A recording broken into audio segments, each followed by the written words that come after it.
Hello, everybody. I'm back. If you didn't notice, I didn't do a Monday Musing last week. But, and I'll be quite frank, it was because I had lousy planning. So, there's that. So we're just going to move on because what else can you do in life? And we are going to talk today about nutrition plans, diets, or ways of eating. And I'm sure a lot of you have heard about a lot of these, and I'm just going to dive into like the most common that are out there right now. So if you are just tuning in and you're not familiar with who I am, my name is Lori Lucille, and I am a certified personal trainer, nutrition coach, as well as co-owner of the Snap Fitness here in Platteville. And we are going to get started today a little bit about just defining the word diet. Diet, in my opinion, is been so manipulated in this day and age that it really, when you say the word diet, people only think traditionally that basically a restriction of calories to produce weight loss, even though that's not what I'm intending right now. So when you say the word diet, it seems to me that most people put it to as a limited, like there's a time frame. Like it's not something that they do forever. It's just something that they're doing for the time period to achieve a certain goal. And that's somewhat true. If someone says I'm on a diet, there's should be an end date to that. No one should diet forever. And that's kind of what I think that explanation or that definition is nowadays. I think a better way to what I'm going to talk about today is basically called a way of eating. There's a lot, or a nutritional strategy or whatever. And the reason I think it should be called a way of eating is that if you ask some people that follow one of these nutritional guidelines or nutritional strategies, they would say to you, and have been successful at it, I should say, they would say to you that this is a way of life. This is a way of eating that I just believe in and that there is no end date to it. So let's dive in and we'll come back to that in a little bit. So the first one I want to talk about, which has been around for quite a while, and if you don't know what it is, I'd be shocked, is paleo. So what is paleo? Paleo, sometimes referred to as the caveman diet, basically is a way of eating that focuses on eating whole, unprocessed food. So basically there's no prepackaged stuff and minimal added sugar. And they actually also don't believe no grains and sometimes no dairy, which I will talk a little bit about that too. So basically what this way of eating is just really a natural, whole, unprocessed way of eating. That's basically what paleo is. This diet focuses mainly on meat, vegetables, and fruit. So it says no to grains for various reasons I'm not going to dive into now. But I also, in relation to paleo, and this is what I think sometimes people get a little bit mixed up, is there's an offshoot of paleo called the Whole30, and it's kind of a crash course on the paleo lifestyle. So for 30 days, people dive into and do this, and they actually restrict even more than what a traditional paleo diet even would. So it's a really popular way to start paleo, but basically what it is just a little bit more restrictive. And so for 30 days, I'm going to read this. The plan focuses on whole unprocessed food, but also restricts grains, dairies, legumes, sugar, and alcohol. So, and the purpose of that is a lot of people will embark on this way of eating because of medical issues and maybe skin issues, a lot of different things. And they're suspecting that maybe they have a food intolerance, that something is out of whack, and they think it's related to their diet. So a lot of people will dive into and do a Whole30 to kind of figure that out.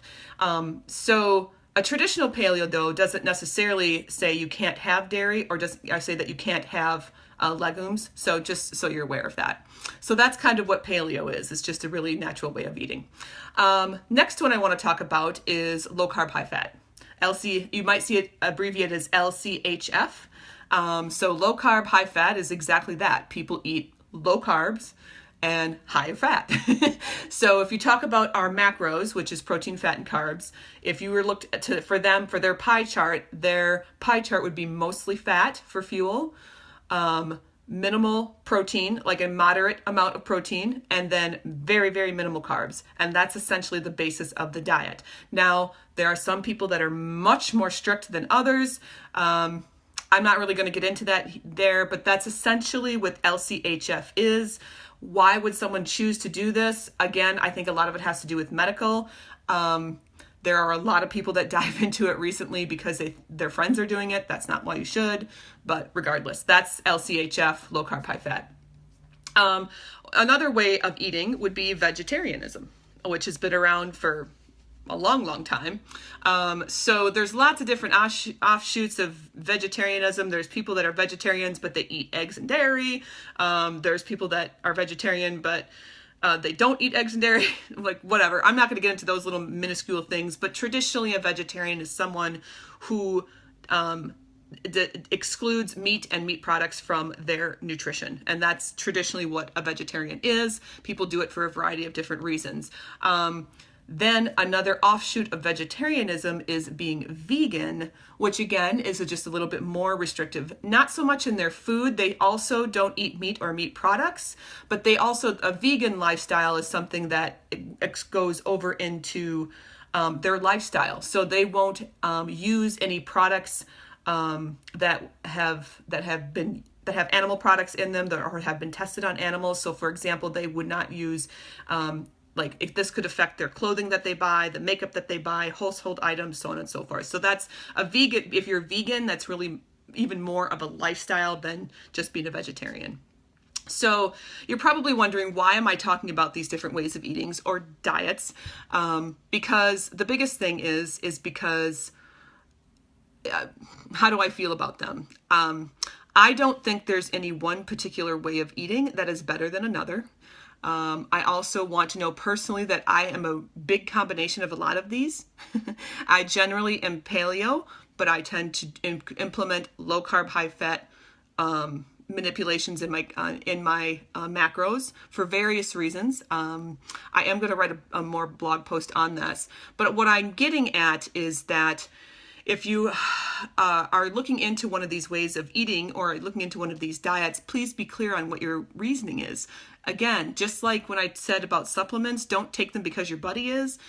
If you're going to embark on this, do it for a reason and look at why you're doing it. I don't feel that any one is better than the other. I don't think that one's wrong or one's right. The only diet that I think is absolutely the worst is a traditional crappy American diet, which is high carb, high sugar, high fat. That's really the only one that I think is not worth anything, because that type of a diet is making all of us Americans fatter and sicker every year. And that's pretty much all I have to say about that. So that's a quick rundown on different ways of eating. I had this question posed to you, like, Lori, could you talk to me about different diets? And at first I was like, ooh, I don't like the word diet. And that's the reason why I don't like the word diet, is because all of these ways of eating are a true way of eating and a lifestyle that people, if you're going to be successful, there's no end date to. You have to get on board, stick with it, and just make it a part of your lifestyle for it to be successful. As a side note, that's why most diets fail, is because people don't make lifelong changes. They want quick fixes. So even if they do a quick fix, let's say for 30 days and they lost 10 pounds and they feel amazing, if they don't change their lifestyle, it's just going to come back then some. And that's what I'm trying to get across to you guys. Whatever way of eating that you choose to do, it's not better than your coworkers, your neighbors, even your spouse. You have to pick something that's right for you. One thing I want to say, I'm going to end it there actually today, but I do want to say that I am going to be writing a blog post.